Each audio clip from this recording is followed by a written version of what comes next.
Here's a chart, and it shows that everybody's richer. Everybody's got more stuff. This is nonsense. I'm sorry. It is absolute nonsense. Our country's in big trouble. I pick on the left a lot because they're a demonic death cult, but I think that, sometimes we do have to take into account some of the right's flaws, especially in dealing with the culture. When I talk about the culture, I'm not talking about propaganda. I'm talking about the way we regard ourselves, which is and how appealing that's going to be to other people, because it's not appealing to other people. It might be because there's something wrong with it. Among the arguments that were being made against Trump was the argument that basically the system of free trade that we've had for the last many years was tickety-boo. Everything was great. Here's a chart, and it shows that everybody's richer. Everybody's got more stuff. Everything is terrific. And the middle class isn't dying. It's just people are getting so rich, and this is nonsense. I'm sorry. It is absolute nonsense. Our country is in big trouble, and part of it is the way we relate to ourselves through our economy. Now, I got to be incredibly clear about this. Capitalism is not just a great economic system. It's the great economic system. I don't think there is another system that could work as well as it does. It harnesses our natural ambition to improve ourselves, and it spurs our creativity, and it makes us responsible to the needs of others. And the world was poor until capitalism and free trade became our central way of doing business. And now so much poverty, this is the incredible thing, so much poverty around the world has been alleviated, so much food has been produced, so much wealth has been created, innovation. There is no other way. Capitalism is such a great system that it can even afford some little bit of socialism to keep weak people from panicking and destroying capitalism, like the welfare state. Everybody, Bill Maher and all these people used to point to the welfare state and say, you love capitalism. No, you need a little bit of capitalism so that people don't panic, because people panic and they are weak, as we just saw even among the investor class, the rich and the elites. The welfare state is also a temptation to tyrants to expand it into socialism, which is a terrible system.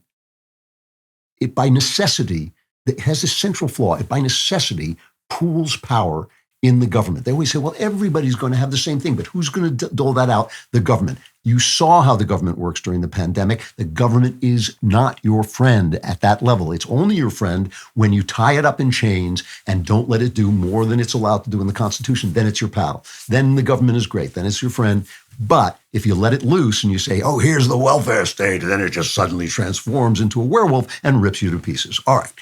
So do you ever wonder why there are still socialists? Why do young people love socialism? Why do they turn to socialism? Why do mentally ill people like Bernie Sanders, who couldn't change his mind no matter how much atrocity he saw in socialism, why do they stick to it, right? When beyond a shadow of a doubt, over and over again, it destroys economies, it becomes oppressive, and it strips us of the motivation to work, and it pools power.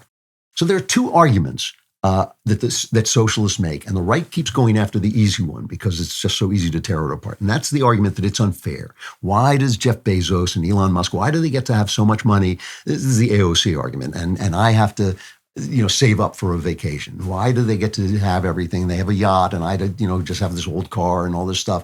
And look, the answer to that is very simple. Life is unfair. And you can't fix unfairness without forcing the best people to be like the lesser people, because the lesser people can't be like the best people. I can't play basketball like Shaquille O'Neal, right? So you would have to, if I'm going to play on an equal playing field, if I'm going to get as many baskets as Shaquille O'Neal has to play worse, right? So, and they say this. So I remember, it's not that long ago, I remember some professor came out and said, you shouldn't read to your kids or send them to private school because that gives them an unfair advantage. Or the New York Times, I think, ran articles saying marriage is unfair because it gives you privileges. Or white people shouldn't, there's a white privilege. And my feeling is I'm going to use every privilege God gave me because life is unfair. Some people are smarter, some people are more talented, some people are luckier than other people. And you should use every one of those because guess what? We don't all rise together.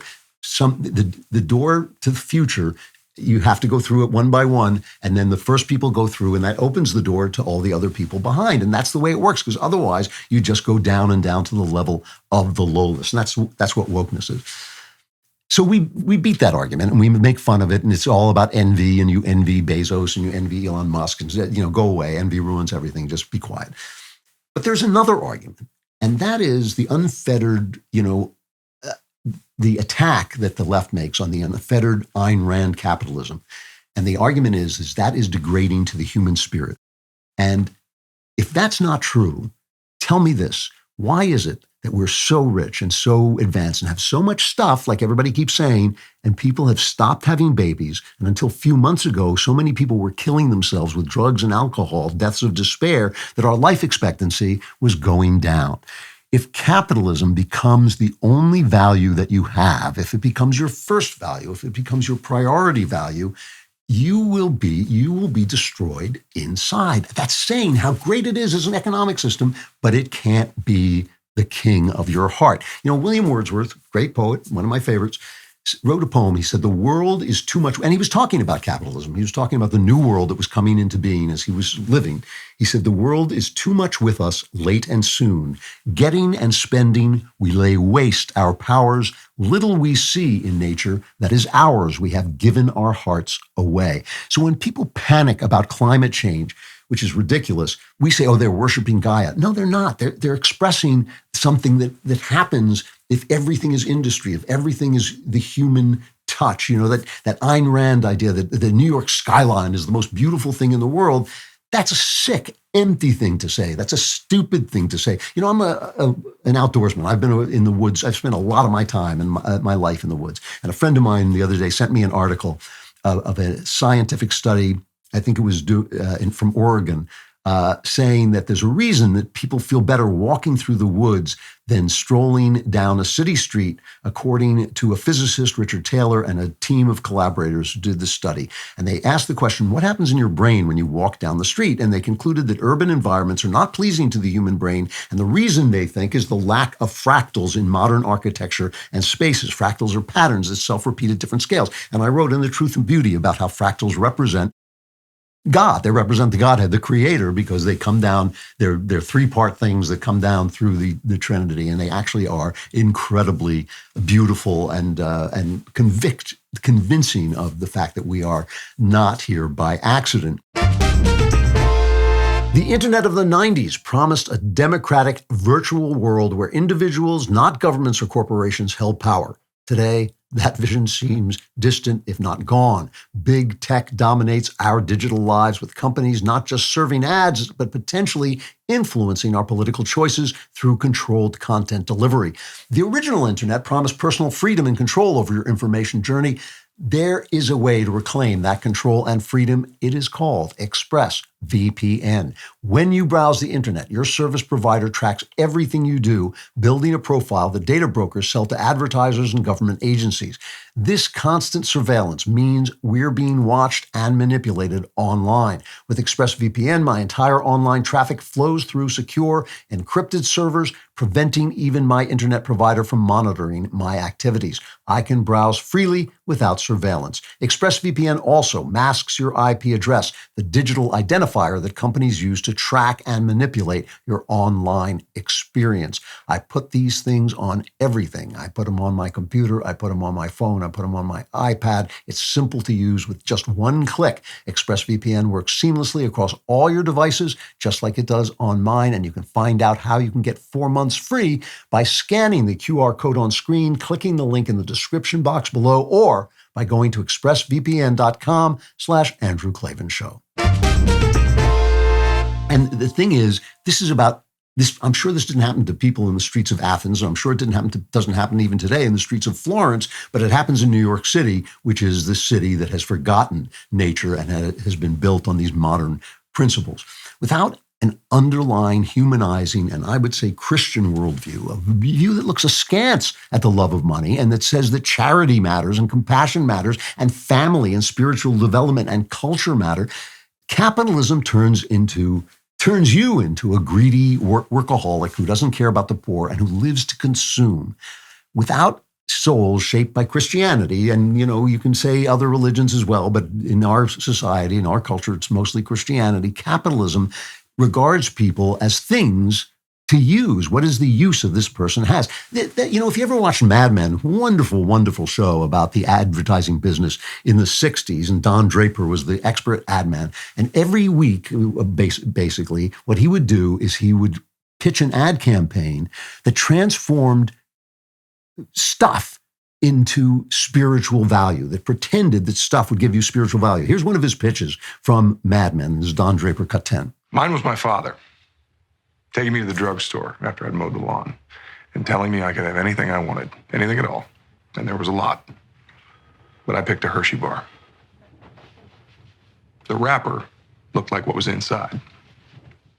And as I ripped it open, my father tousled my hair, and forever, his love and the chocolate were tied together.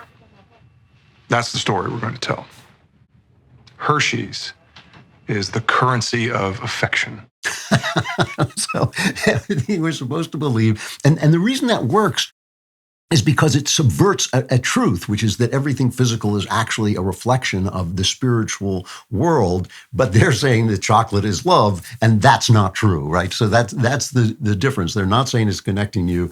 What they're doing is they're wheedling money out of you by an imitation of communion. Communion, which says bread and wine becomes body and blood of God. They're saying chocolate is love, give us your money. And that is essentially what capitalism can do. And that's why capitalism denigrates motherhood. You know, socialism hates motherhood. They started out in Marx and Engels said we got to get women out of the home because they are in the way of our economic system, a system that is purely in some ways economic, although it thought it was spiritual. But capitalism catches on pretty quick that if you can get women into the workforce, wages will stagnate, and you will have twice as many workers to abuse. And they learn to do this. And, you know, all those idiot feminists who think they're left wing, who say, oh, if you had to pay a wife and mother, it would cost you, six figures.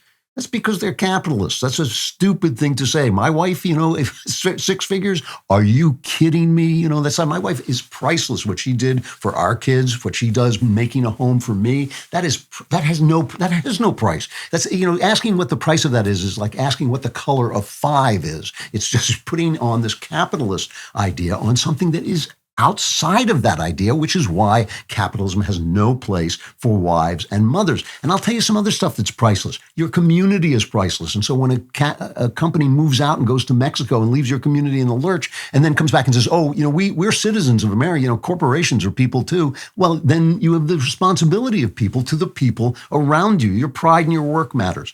It doesn't matter if you get a guaranteed income, if you have nothing that makes you useful. And if you do all these things, we used to have this argument at DailyWire all the time where I'd say, you have to think about these things. And everybody would say, no, you move whenever you want to. And I thought, yeah, but I'm a drifter in the world. I'm a wanderer in the world. And most people aren't. And conservatives have to believe in community because that's where conservatism comes to life. And if you start talking to me about Ayn Rand, who writes a story, The Fountainhead, where the hero blows up a building because someone changed his blueprints, and wears a dollar sign instead of a cross, and she hated Ronald Reagan because he opposed killing babies in the womb, and she's also a crap writer. The stuff she said is illuminating when you're 13. You could read a book by Bastiat called The Laws, 70 pages, and you wouldn't have to put up with all her crappily written speeches. But if that's the choice, if that is the choice, that we're supposed to worship, Elon Musk because he builds stuff, and listen, I admire him because he builds stuff, good for him, but there's a lot of stuff I don't admire, and those things are more important with like family and your culture and all that stuff. But if you were a young person with any kind of idealism at all, wouldn't you become a socialist, And again, Wall Street Journal, love the paper, so many good writers there, I really do, but so panicky over this because they think America is just about trade. America is about trade, but it's more than that. In the Wall Street Journal, they think we can let all the migrants in. We need, cheap labor. But no.